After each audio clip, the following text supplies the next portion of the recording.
Welcome back everybody to another video of me building my workshop, my 20 by 32 stick frame shop. We are back at it again today. In previous videos we have gone through grading, footers, pier foundation, beams, and today these guys, my 2x8 12-foot long floor joists, are going to be put down on the beams and we're going to start framing up the floor.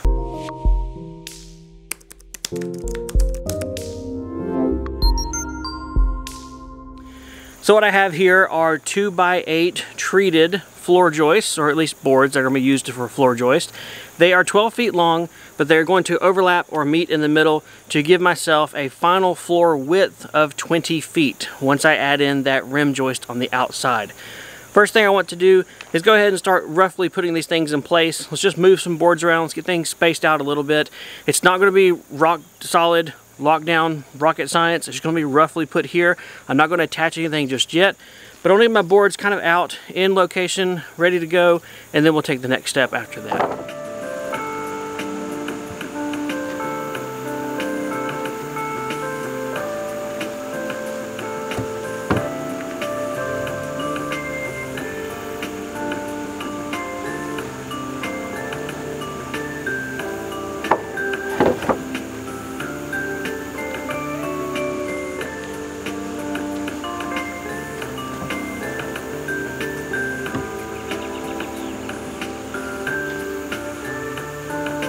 Alright, I've got most all of my floor joists roughly laid out, and I'm ready to go ahead and start putting on my rim joist. So I have a 16-foot 2x8 right here. I've actually measured and cut it to 16 feet long. They don't come exactly right off the shelf. What I'm going to do next is measure and put myself marks for my 16-inch on center floor joists.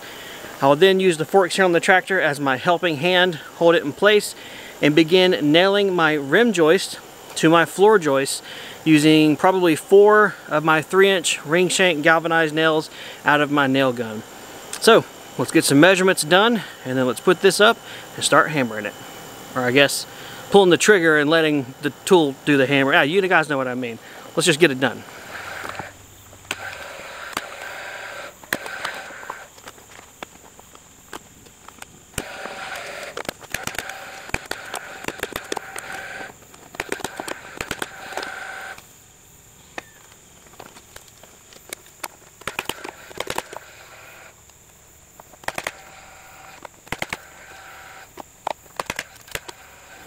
My first rim joist is done. I'm just going to repeat the same thing down here and then over there on the other two sides. Pretty much give myself the beginnings of 4 16 feet wide floor joist systems. I'm not attaching anything to the beams yet. I'm just putting my rim joists on, getting the ends spaced correctly.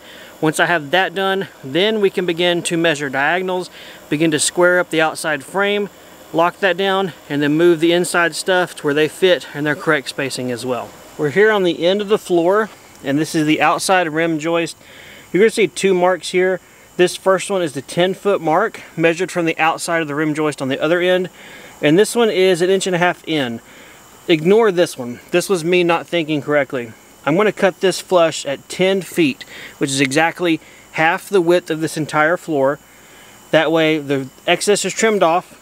But then what I can do is bring my other joist in and basically butt it up right here together, and I'll put a block on the inside to join the two. What this will give me is an exact 10-foot floor section. I'll have flush rim joists on the outside. I won't have to worry about my overlapping weirdness that I've been doing, which has been interesting and kind of threw me for a loop a couple of times. But keep things simple out here, and then just have a joining or a scab board on the back to sister the two joists together and make them one.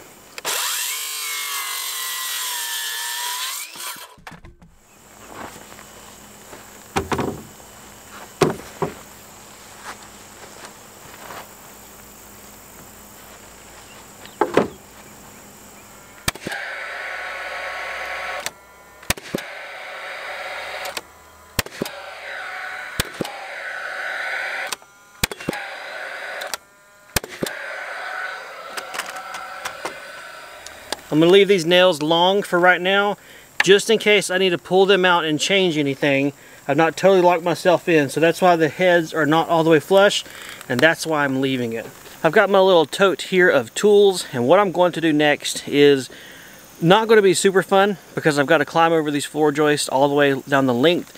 But what I've got to do is find out the correct distance and attach my floor joists where they overlap in the middle.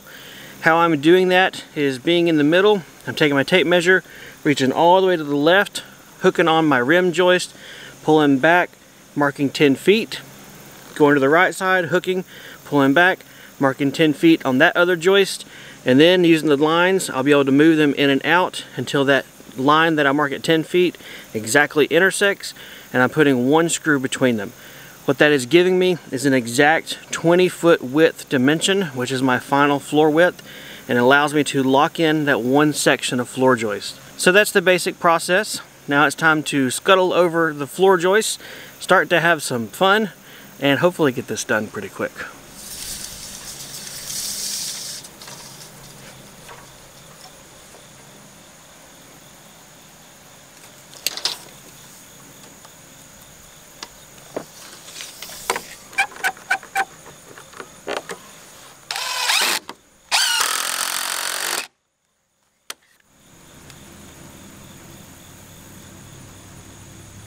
Alright guys, I have got all of my floor joists measured and pinned together.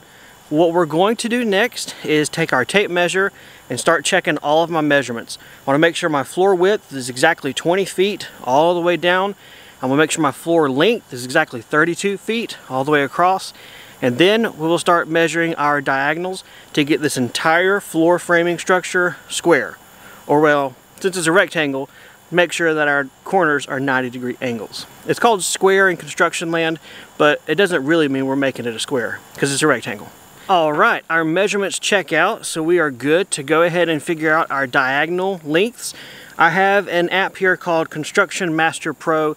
It is a construction calculator and has been super helpful in figuring out all the weird math stuff like this. So, on the screen here, we have 20 feet is our rise, or at least length, and then 32 feet is our run, or width. You can measure it either way.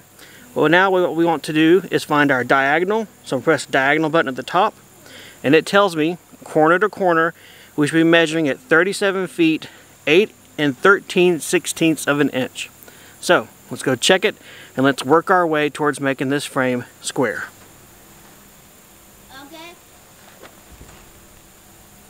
Okay, let's go to that one. Got it? Yep. Holy moly, it's square! I have never, ever done something. Let's check it again. I want to make sure. Wow! Yeah! It's a Christmas miracle! I'm serious. I've never, ever done something, even small stuff, and it'd be square. Wow, this... Nice! Take that one as a win. I don't know what to say. I'm genuinely pretty speechless. This thing is dead on. How is that possible? I built this. How is that possible? It should be really, really far off. But it's not. Wow. I'll take it. Because goodness gracious, was I dreading squaring this up. Before I go to town, just attaching the floor framing all to the beams and locking everything down, I need to do two things. One, go ahead and attach and lock down my corners. Get those guys so it does not move. But then I need to go in and add my blocking, because as I look down my floor joists, they do kind of wave back and forth. Their individual spacing is not correct. Ideally, I want these at 4-foot spacing, so that the plywood decking that I use for my subfloor, right there at that 4-foot width, it's not a floating joint, and there is a framing member underneath it to help support it and reduce floor squeaks. In order to kind of batch this out and save time, I'm going to use my notes app on my phone, and I'm going to measure and dictate the measurements per piece. I'm going to start here at the highest point of this corner. I'm going to measure the gap right here at my rim joist. I'll write down that measurement, go all the way down the line, then I'll cut these boards, but I will install them 4 feet in from the outside.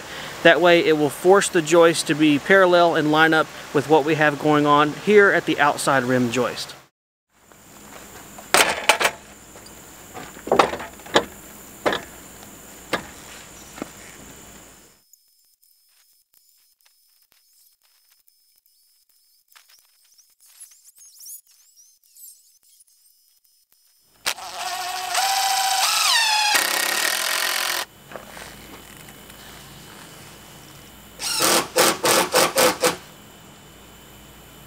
I didn't have a chalk box, so I decided to get my string line back out.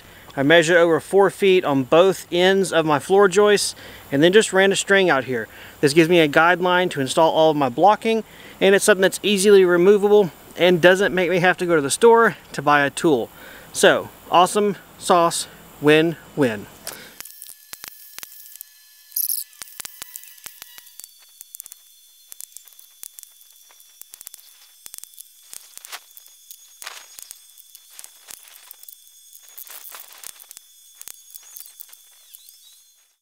To attach my floor to the beams, I'm going to be using what is called hurricane brackets. A lot of people tend to get up in arms when they hear the term hurricane brackets. It's not that I think these will stop a hurricane, it's just what they're called. So I'm going to be installing these on every other floor joist, and I'm going to be using screws, but I'm using the appropriate screws. These are Simpson strong drive SD connector screws. They are designed to be used with the brackets in this application.